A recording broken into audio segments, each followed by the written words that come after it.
Good day, everybody. Lowland Cycling Talk, episode 47. Today is Sunday, March 19th, and we have Stuart and Jack with us. Hey, guys, how are you? Doing Doing great. great. Yep, same here. Doing great. I think you can tell how the weather is outside from all three of us wearing sweatshirts. Today, hopefully, will be the last really cold one. I think I saw high of in the high 30s and 20-mile-per-hour winds out of the west. So hopefully, this will blow in some warm weather this week. Yeah, it was very cold. Yesterday was nice, and I went out for a trail run, and I only had a t-shirt and shorts on. And with the wind, it was really, really cold. So I just, it was a good thing that I had to keep on running in order not to freeze my behind off. Yeah. So Stuart, last week when you were not here, we did talk about your bike actually, because we saw the photos, and we saw earlier in the group chat that you fitted the 30 mil Grand Prix 5000 tires on your bike. Was that on your new 3T or on your road bike?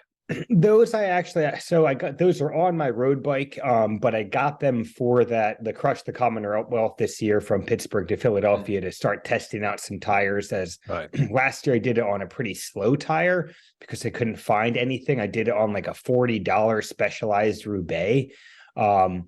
It worked, but definitely need a faster tire. So that's what I picked up, and I'm excited about them. They felt really good, and man, that black chili rubber grips. And did you take them out on the Saturday ride, the Willowdale ride? Yeah, right? I did the Willowdale. Well, first I took them out for a quick shakedown on Friday just to make sure they're tubeless, so made sure that they set up properly.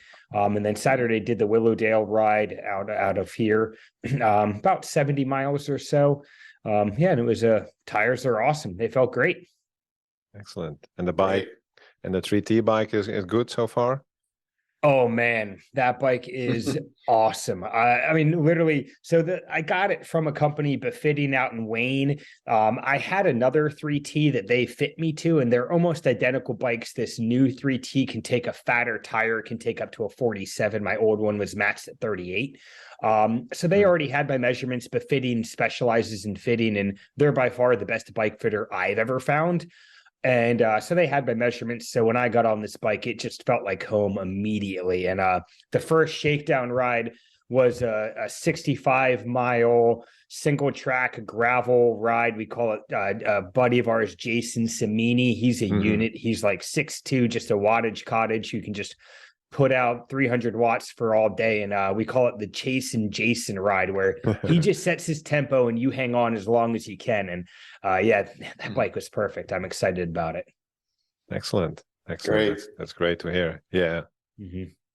How about you, Jack? You went out yesterday for a ride? Did you do the long, let's say 100 mile, or some folks doing a really long ride? There's some folks that are preparing for the Mallorca 321, so the 321 kilometer. They did that's in late April, and that group did 120 miles. I did a measly 70.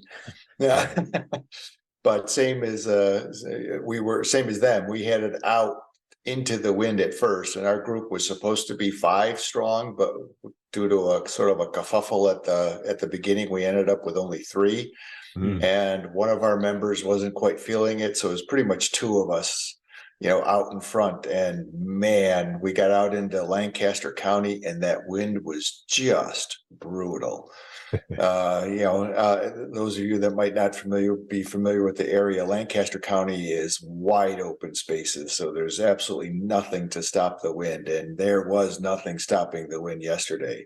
Now, thankfully, when we turned around, we just got a tailwind and got blasted home. But that first 35 miles were, not the easiest in the world, that's for sure. But hey, we got outside in mid-March, so who's complaining? Yeah, exactly. Isn't that the Eddie Merckx climbing method of just pedal into the wind for as long as you can? Yeah. It's just, I'll take a hill any day over that constant wind. It's just, amazing. Yeah, I mentioned it before. That's in the Netherlands because we don't have hill, right? It's the Dutch mountains, Right. riding Right. into the wind. You're still doing your power, so cool. Great to hear. So a lot of racing. So for the listeners, this week is predominantly racing. We will save the tech talk and the other stuff that we regularly discuss for next week because there was so much going on. So we'll start off with the everything except Milan San Remo, and we'll do that at the end or in the middle, basically. But let's review the other races beforehand, starting with Nokere Koerse that was held earlier this week. So there was a women's and a men's version, and the women's version was won by Lotte Kopecki. And that was she wanted to race, and the reason why I'm saying that is because her brother passed away a little bit before that, and she asked the team to still race. So she was absolutely riding with a chip on her shoulder, and she broke away with about 6 kilometers to go, basically ending up by herself. And there was absolutely some grit and determination on her face. Did you catch anything of that race, guys? Yeah, I mean, it was an impressive effort. I mean, Lotte Koepecki has shown how strong she is in previous years, and this year she's clearly taken it up another notch and is, in my opinion, become the dominant force in the women's field this year. And again, on display. And as she said, she was riding with the power of two, and a lot of emotion and well-earned victory.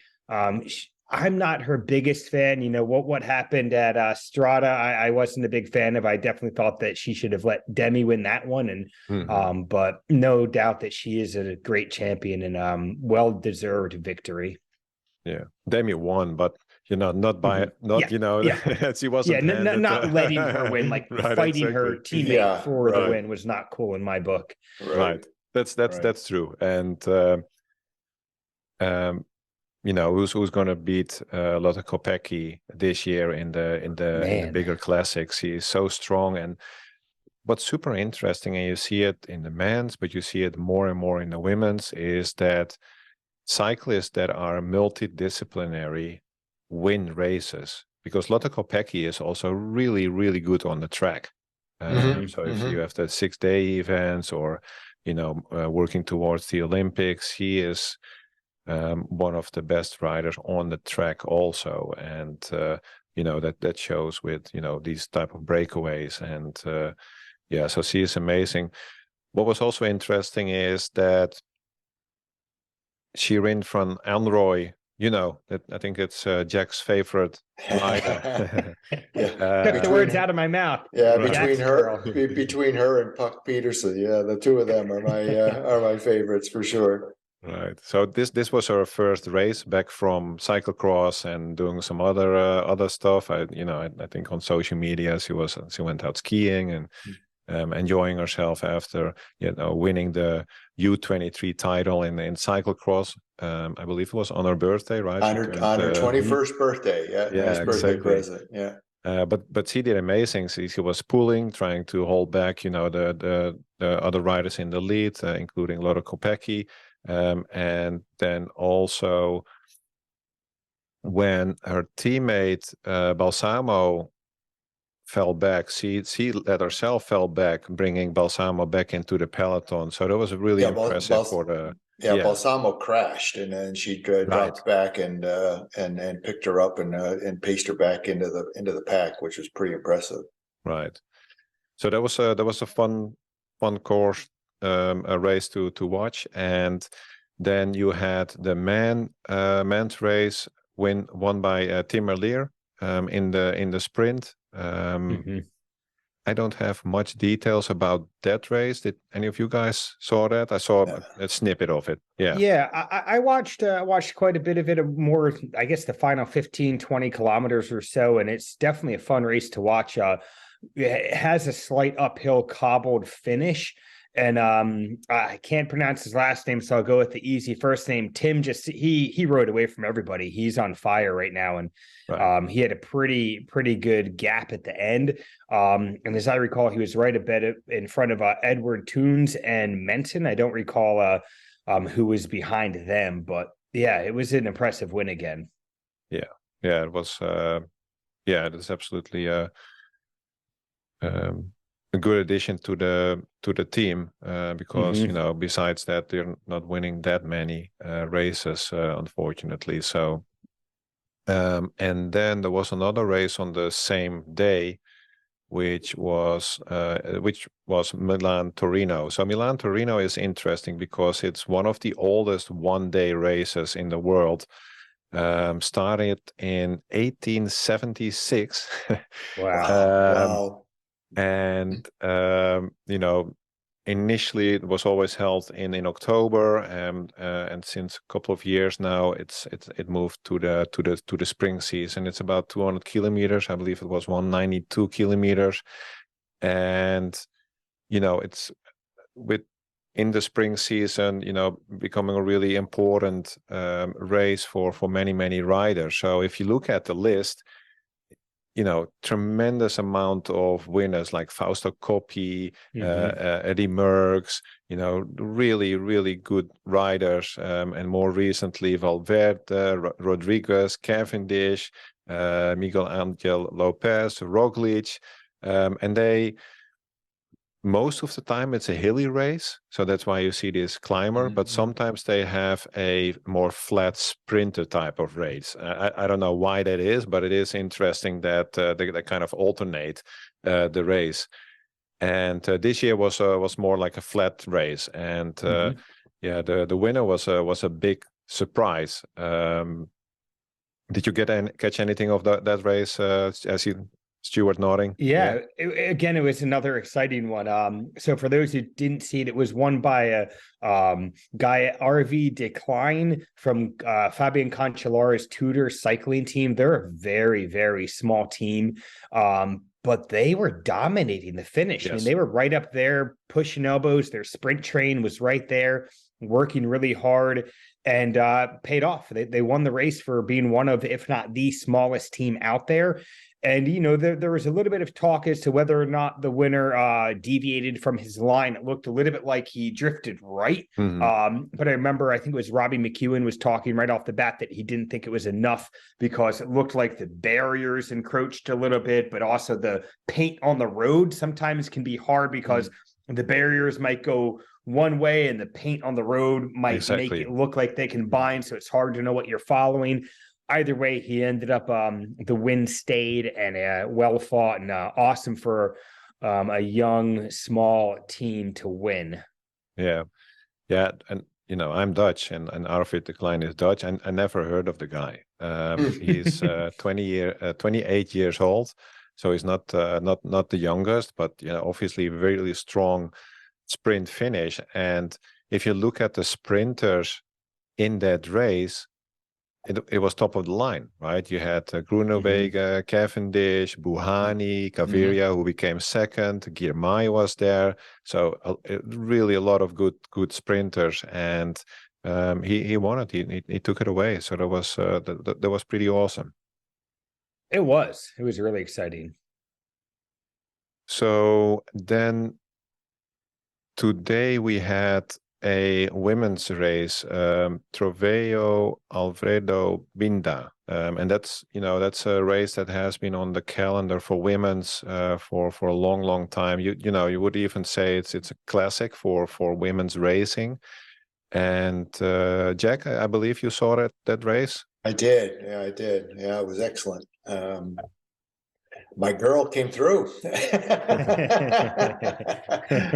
mean, can you imagine that? I mean, this is what, her second UCI road race? This year. I think last year she did a few. Yeah, she might have. Yeah, but her second one since coming back from cyclocross, and she wins. I mean, that was and solo. and the type of solo that is still very interesting, not a runaway. I mean, she was within like 8 seconds, 9 seconds for a long, long time. She broke away at about 25K to go.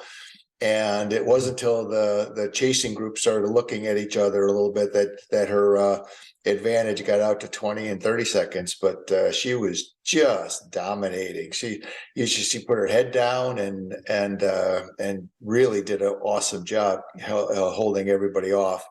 And there was some pretty good competition in the in the chase group. It's not like she was running away from a bunch of no names. I mean, she really had a strong finish, and you could tell by her looks at the finish line, she's pretty happy, and very understandably so, at the tender age of, we said before, 21. Yeah, it's like, women's cycling, I think, is going to take off. I mean, it's fun to watch. It's so much better today than it was just a few short years ago, where I think we're starting to see the women really come into their into their own. It is a series where, like you said, Jerry, multidisciplinary folks can win races. Yep. Where in the men's, it's getting to be very, very specialized, and it's unusual to have one of the non-specialists win a race. Where in the women's peloton, it's pretty much anybody can almost win anything. It's great. It's fun to watch. Agreed. I enjoy watching the women's cycling just as much as the men's. As long as Matthew and Wout aren't racing. That's a different story. And exactly that. It seems like there's more parity across the women's field. It's like in the men's, there's a few, although that seems to be changing a little bit now with, as we were saying, Lotte Kopecki dominating. But in general, I mean, I'll take either one, men's or women's racing. It's bike racing. It's not men's racing. There's not women's racing. It just is so close to being just bike racing. Yeah. Right. Yeah. It's fun. It's good to see. Really fun. Yeah, absolutely. And talking a little bit more about the race that Shirin won. So like you said, Jack, 25 kilometers before the finish. And that's also something that we spoke about in the past too. And you saw it in Milan San Remo also, is putting that final jump just below the top of a hill or a mountain, or just on top, and then using the downhill in your advantage. That's exactly what Van Anrooij did, right? So, oh man, and did you see? I mean, she was out descending the police motorbike. She had to brake for the police motorbike to get out of the way. The bike gave her a brake test. It was crazy. And then her advantage came back to only 8 seconds. 8 seconds, yeah. 8 seconds, right? And and then she had to basically start all over again. And that's the really impressive thing. On the next hill, she basically expanded her lead back to 15 seconds, 20 seconds. And, like you said, you had Nieuwe Ndoma, you had Garcia, Marta Cavelli, Marianne Vos was there for a long time. She, I think it was a mechanical. She basically had to stop while sitting in a pretty decent position. And this is getting back from her surgery. Right. So it was her first race back from her surgery. Yeah, exactly. Yeah. And it was good to see her out there. Yeah, absolutely. Maybe it's coming later, but the women's Jumbo Visma team isn't as dominant as the men's team. So I really forward to one of our other favorites, Fem van Empel. Yes. Doing, I think she is doing Ghent-Wevelgem as her first race on the road. So that's going to be cool to see what she can do. For sure. Okay. Before quick, but yeah, yes. One more race that was is just starting today as well, is on the dirty side of things is a mountain bike stage race over in South Africa, the Absa Cape Epic. I think that I heard this is the 18th year they've done it, and it is the largest edition, well over 1,000 participants. So for those not familiar with it, it's across South Africa. There's not one set route. It changes every year. There's traditionally 7 stages, with the first stage being a team time trial. Teams of 2 are what races in this, you and a partner. And this year, the end of the first prologue was about an hour, 10 minutes or so for the men. And it was won by American Christopher Blevins with his teammate, South African marathon champion, Matt Beers. The two of them came away in the lead, about a minute ahead of Nino Schurter and Andre Frischnet from Scott. Of note, Keegan Swenson is an American. He's racing with Lachlan Morton from EF.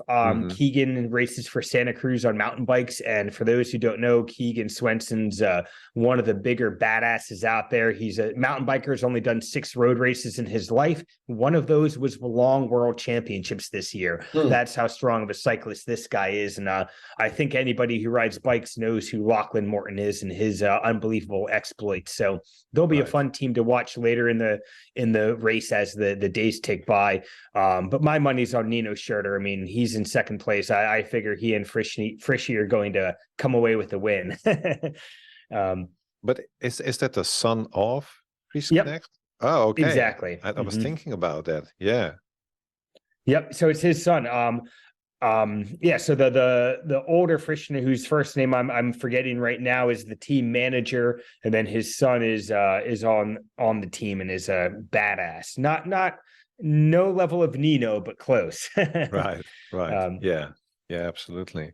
Yeah. And we'll add the link in the podcast notes or on YouTube.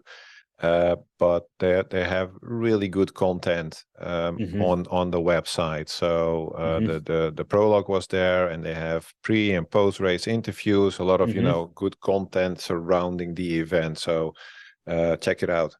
Yeah, they also do some good YouTube stuff, about 20 minutes long or so. And then over on the women's side, it was Sophia Villafon and Katarina Nash. Sophia is Argentinian. Katarina Nash is from the Czech Republic. They both raced for Specialized, and they teamed up and are in first place. 2 ladies who I've both ridden with, not like on a friendly ride, but out in a race, just because I'm not strong enough to be up with the pro men. I'm up there with the pro women. But those are 2 severely badass women. And actually, Nash, last year at the Moab Rock stage race, Nash and I were together a whole lot throughout that 3-day long stage race, because again, she's one of the best women to ever ride bikes. So yeah, I got checked. Excellent. Yeah. Thanks for that. So it's not only road racing or cyclocross. We absolutely, wherever possible, we'll give some attention to mountain biking too. And this is a very special event every year. So now for the main event, I would say in the red corner, we have in yellow and black, Wout van Aert. In the blue corner, fighting from the Netherlands, it's in dark blue, Mathieu van der Poel.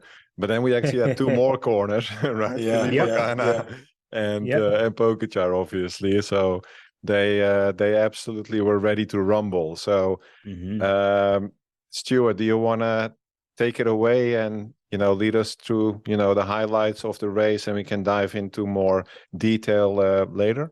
Yeah, definitely. So for those who aren't familiar with Milan San Remo, from what they say, it's the easiest race to finish, the hardest race to win. And they say that because it's about 300 kilometers long, takes them about 7 hours to race. And it is kind of a slow burn. There's the Koerse and then the Poggio, or the 2 final climbs. Of course, I Chris Hornered both of those, so Jerry with his good language skills can correct me.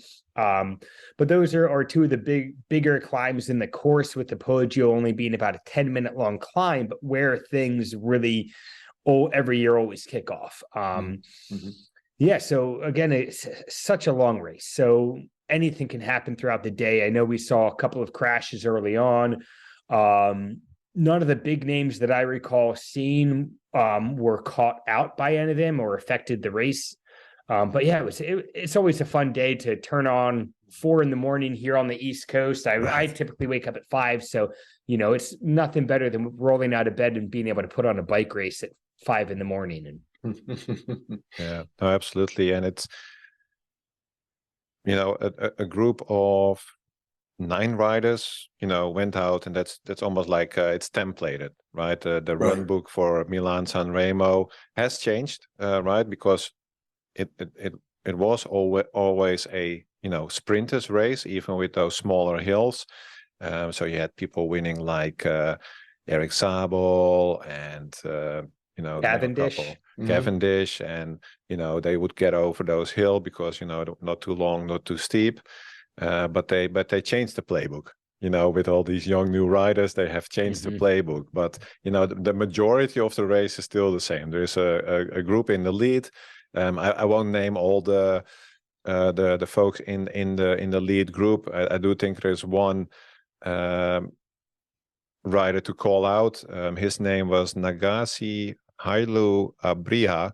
From Q36.5, and he was the first Ethiopian rider in a monument to be riding there, so front and center. So that was great to see, and they stayed out for a long time. Yeah, long time. And with about 52 kilometers to go, that's really where it started. You have the 3 Capi. So these are 3 smaller hills, even smaller than the Poggio. And, that's where they kind of start shaking the tree. And that's where everybody, for the first time, really feels how their legs are, right? Because they do increase the pace. And you see the peloton being thinned out. And, then we, like Stuart said, they're leading into the Cipressa and the Poggio. So let's talk about leading into the Cipressa. What happened over there? Jack, go for it. Well, that's when the UAE took the lead, right? I mean, that's yeah. The UAE took and you said these climbs, they're almost in a normal race. You wouldn't even call them a climb. I mean, they're what, 4%, something like that. I mean, they're not difficult at all. But again, I mean, the speed that they're taking these things at are just absolutely incredible. So. And to that point, Jack, I mean, you could see them breaking in the corners. I know on the Poggio, you can really see where Wellens had to almost slam on the brakes going around one corner. Yeah, uphill. It's incredible. Yeah, absolutely. So UAE, they were lined up, charging up the Cipressa. Ulisi and Wellens doing a great job. One thing that I did notice is that Pogačar was, communicating in his radio quite often during that climb, kind of looking back. And I don't know. I can only imagine what he was saying. Maybe need to go faster or need to go slower. Obviously, probably faster. Probably faster. Yeah, exactly. And also here the positioning is so amazing to see, right? So instead of just being focused on the people in the lead with those aerial shots, you see people kind of moving around, and that's where you saw that Van der Poel was a little bit behind, but that's also what you noticed in the Tirreno Adriatico. That team is just built to make the decisions at the right time, because each time before, in this case, Cipressa just before the top, they actually came to the front, the 2 of them, and I'm not sure if it was Krag Andersen and Van der Poel, or it was the cyclocross guy. I think it was Krag Andersen. Yep. He was up there a lot of it. Right, and they actually got in somewhat of a lead on the descent. So that's all about timing, and it's also obviously about being in form and having the right legs in order to make that small cut or that jump or that move forward to be in the right position. But that was really good. But that's also where you saw that other people were already starting to struggle. For example, big promising young rider Arnaud de Lee, he got dropped on that hill. And that's, you can be super talented, and I think he's so talented that he will be able to do that. But winning a race which is 200 kilometers versus a race that's 300 kilometers, right? That's often where you see where some people just don't have the volume to get to that true classics, true monument race duration of 270 kilometers, 280, 290, 300 kilometers. There's a big difference there. And that's, where you see people like Van der Poel or Van Aert or Pogacar really excel. So, yep. Yeah. And then heading into the Poggio, UAE was back on the front. And this is where I think that their team tactics really won the race for Matthew, but set it up because there was going up the Poggio, there was probably 6 to 8 guys. And then there was Matteo Trentin of UAE. And I forget who it was. Maybe it was still Ulisi on his wheel. And as Tim Wellens is at the front pegging it, those two let the gap open and they start drifting back. And at that point, there was those 8 guys that had the 4 that would go to the finish line together off the front. At that point, that gap opened. And you could see some of the other racers suddenly realizing like, oh shit, I've lost the gap, and the race was over at that point. Yeah. The speed is so high. And what was a big difference maker is that there was a tailwind. And they already said that, days before the race that's going to be a difference maker. And it's you're thinking, hey, it's a tailwind, that should be easier. But these guys ride at such a high speed that if you want to make it more competitive for the sprinters, you probably want to have a headwind because you go up the mountain slower, and the guys in the lead still have to put out a big effort. And you can save yourself more sitting in the group or sitting in the pack compared to riding at a high speed at a high speed with a tailwind, because that advantage is not there anymore. Everybody is basically doing the same effort, more or less, right? Yeah. Yep.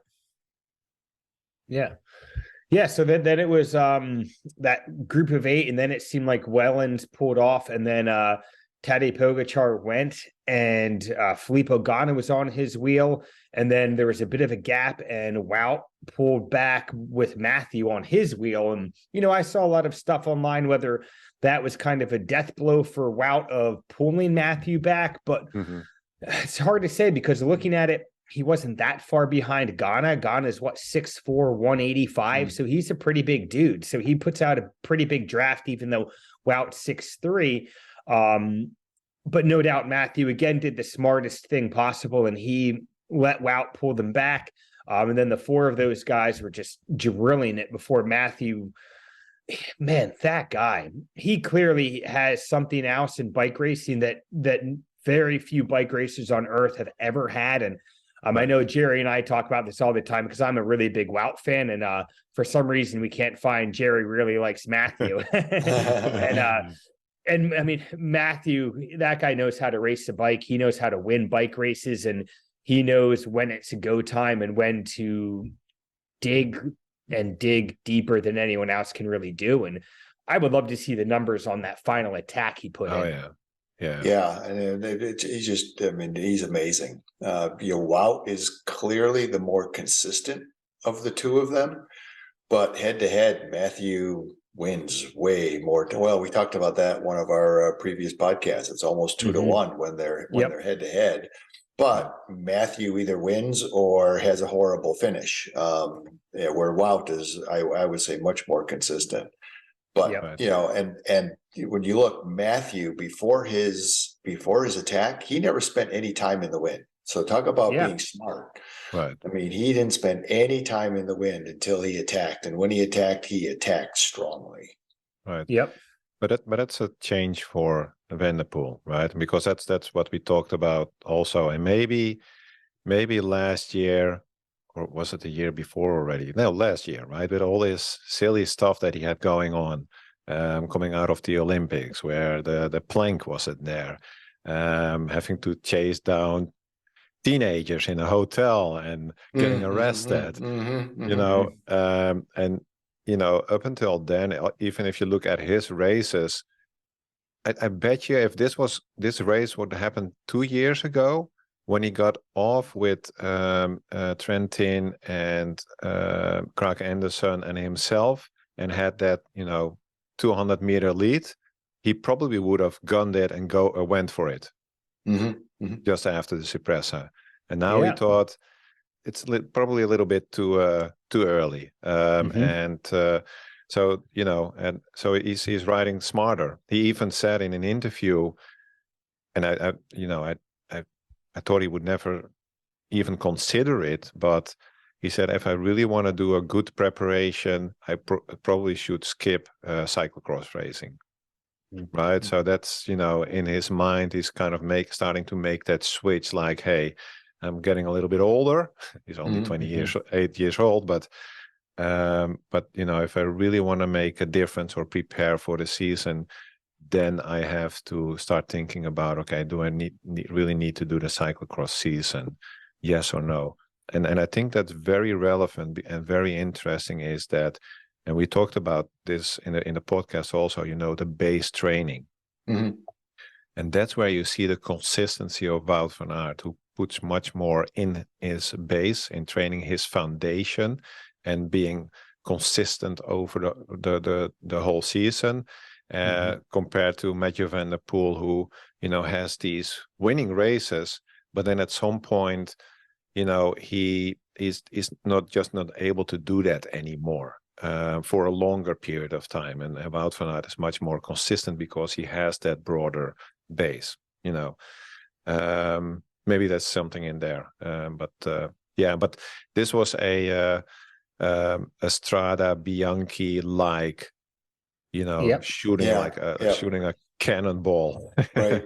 Taking off. He actually ended up setting the fastest time, according to Strava, on the Poggio by about 6 seconds over the previous fastest time from 1995. That was set by Maurizio Foundrist and Lauren Jalabert, and they set that back in 1995. So his time was 5 minutes and 43 seconds. Don't know if that's the official time, but it's according to Cycling News. And he was 3 seconds faster than Taddy, Filippo, and Wout. And they were 3 seconds faster than the previous record. So that shows that tailwind. To Jerry's point, there's no way that sprinters would have been able to keep up with that when they were just flying already. And then you add on that tailwind. And then Matthew, we all know he's one of the best descenders ever, and one of the best bike handlers. Mountain bike, cross, road, he can do them all effortlessly. And that descent was perfection as well. Right. Yeah. And you highlighted that, Stuart, he came into that first corner, and then, he reset himself. So he shifted his weight on his bike, to more towards the back of his saddle because of the braking, right? Keeping pressure on your rear wheel. So, these are the small things. And according to the media, according to Mathieu van der Poel himself, he wasn't taking Mohoric-like risks in the downhill. He would rather finish the race than crash out. He stayed on the road versus what Mohoric did last year. So obviously, his downhill skills compared to others, you have to take crazy risk, and with him. And the interesting thing on the downhill was that Van Aert took over. He was pulling most of the downhill, and he even gapped Ghana and Pogacar.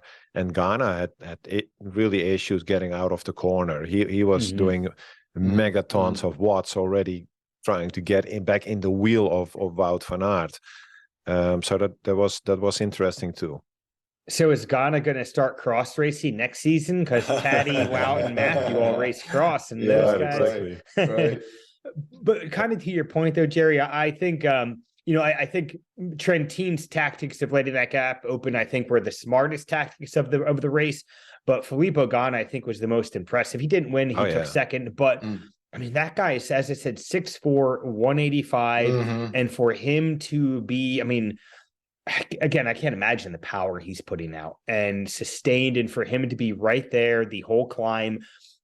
Gapped a little bit on the descent, but to be able to get back, but then also at the finish line to be able to gap away from Taddy and Wout. Again, it shows how incredibly strong Filippo Ganna is. Just crazy. He's more than just a time trialist, that's for sure. On his way to be evolving. I'm excited. I hope that he does the rest of the classics, or at least a few others. Right.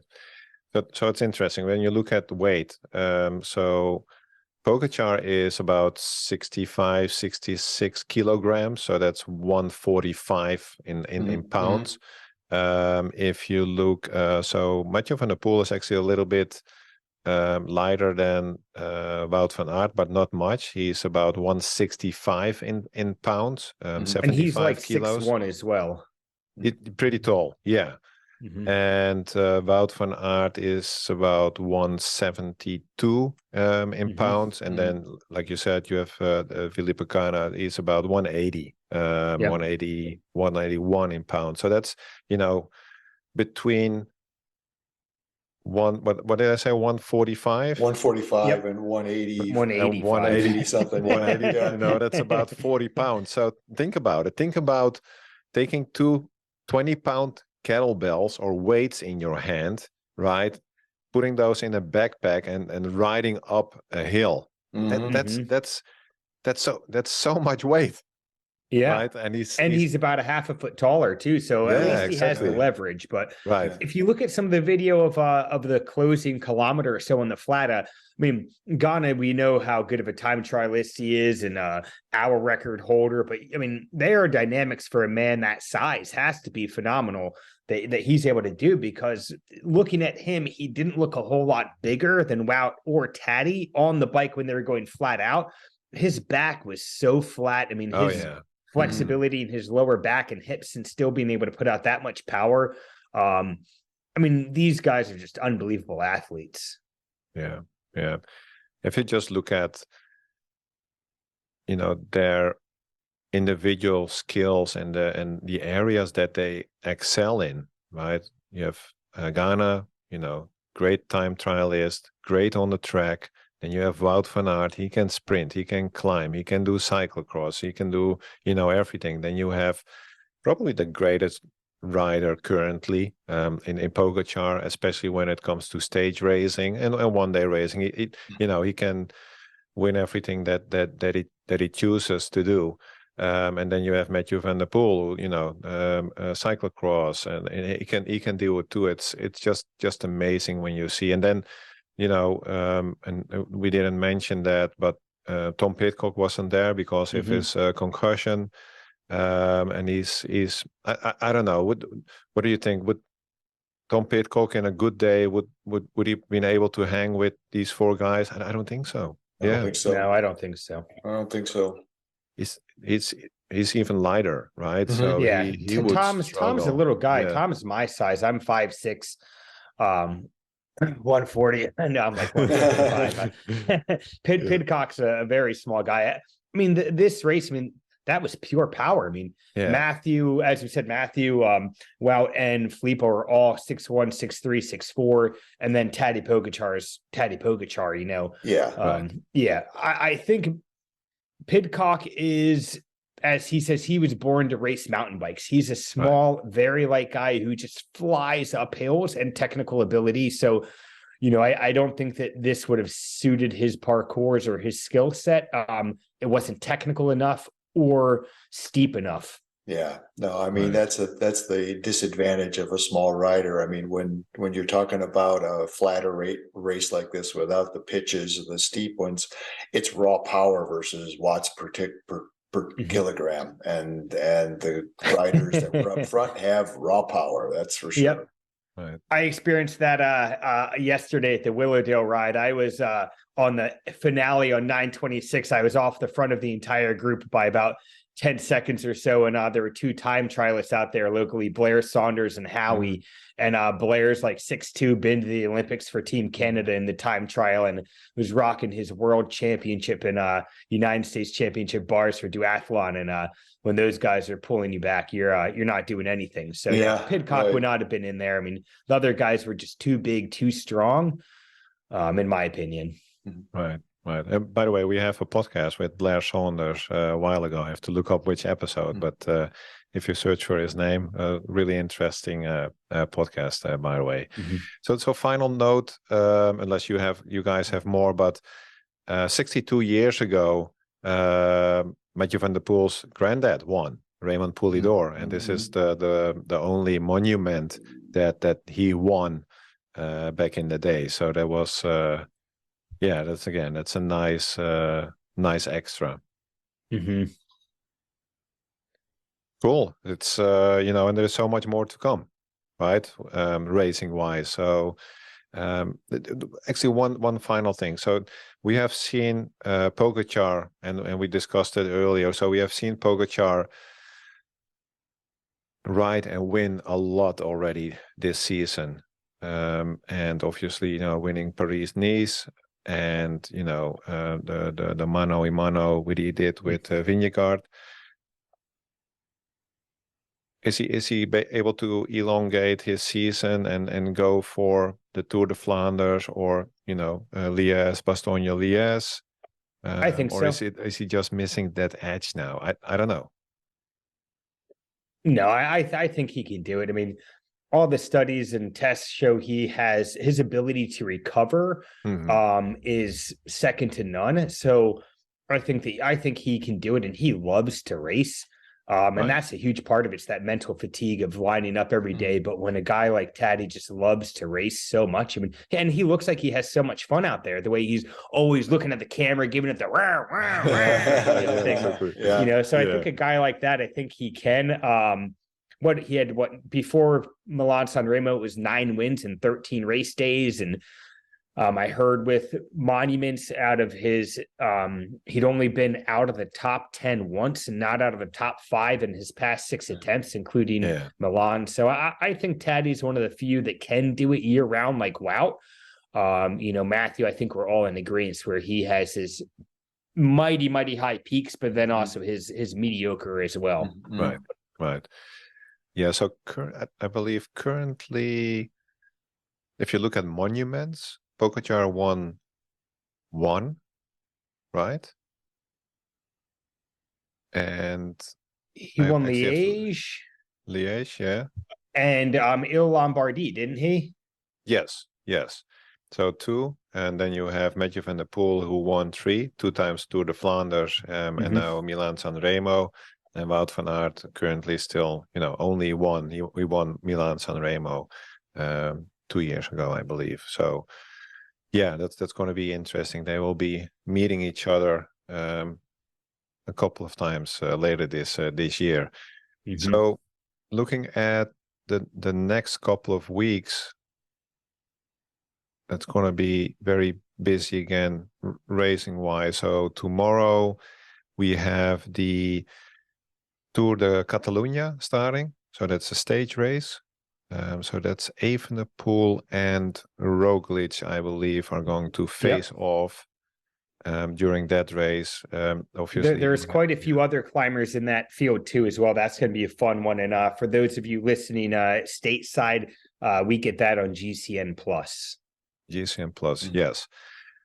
Yeah, and so it's Roglic and Evenepoel, so that's going to be interesting. But it's Adam Yates, Almeida, Jay Hindley, Bernal is racing, so that's going to be interesting to see how far he is. And he has, the Ineos team is pretty strong with Geraint Thomas, Ethan Hayter, Plapp, who we saw earlier in this year, crossing, between echelons. So that was very impressive. So that's Mikel Landa I see on the list. So that's, that's going to be a a cool race to watch. Watch also, and like Stuart said, you can find that on GCN. And then we go back into the lowlands. You know what's in the name, pun intended. Brugge de Panne. That's on Wednesday. So that's a semi-classic. 213 kilometers. So that's an interesting race. And then on Friday already. And then that's also on GCN Plus.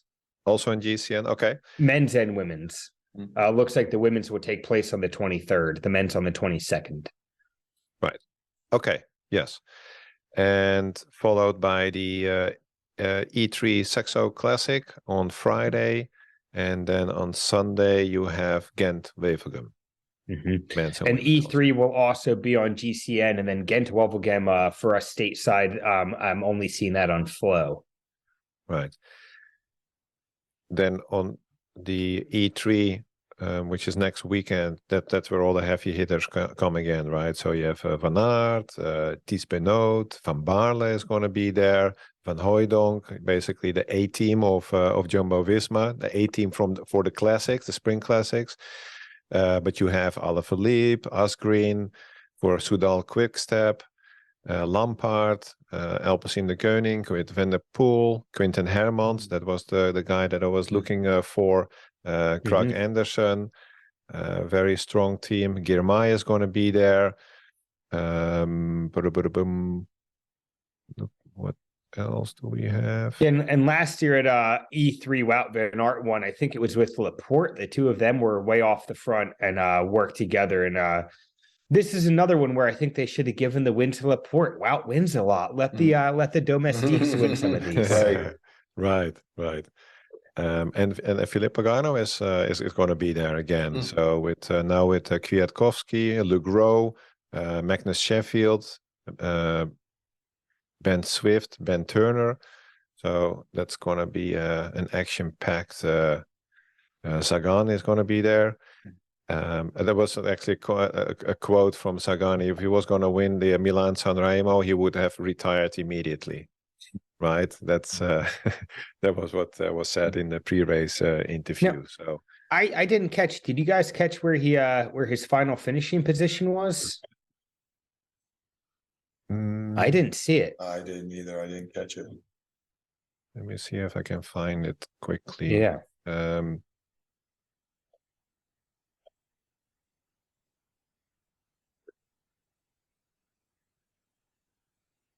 looking as well. Yeah. He came in 44th. Okay. Yeah. Yeah, 44th. So yeah, I think he got dropped quite quickly, right about when Ardo Dali got dropped also at the Cipressa. Yeah, so a lot of racing going on this week. So, we have to keep our notes up. We have to keep our subscriptions going, whether it's Flow and or GCN. I've got to do some maintenance on my VPN tunnel to the Belgian and Dutch TV. Yeah, Flow, GCN, and Peacock. You need them all. Yep, right, you do. Exactly. Yeah. Okay, excellent. And most likely, again, we will have some tech talk next week if there is anything to report on. Okay, anything that we forgot, guys?